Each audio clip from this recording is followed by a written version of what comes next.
start off, I just would like to kind of get an overview of what's been happening in financial service when it comes to the gender pay gap and gender equality.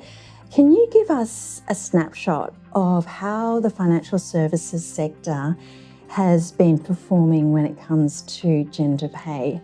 Sure. I have to say from the outset, though, that financial services as an industry is one of my favourite.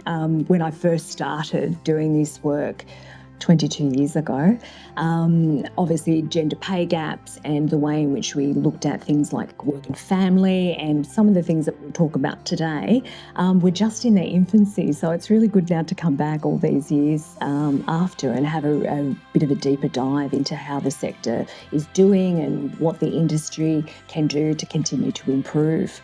But in terms of data, more recently, we're looking at the publishing of the gender pay gap, we really having a look at a number of sectors. So before we talk about the metrics, we're actually looking at a number of different areas in that. So it includes insurance as well, and a range of other financial services groups. So not just, we tend to think about it in terms of banks, but at the moment you're sitting as an industry at a mean or average of 26.2 as a gender pay gap. What that means, that's the difference between total remuneration annualised.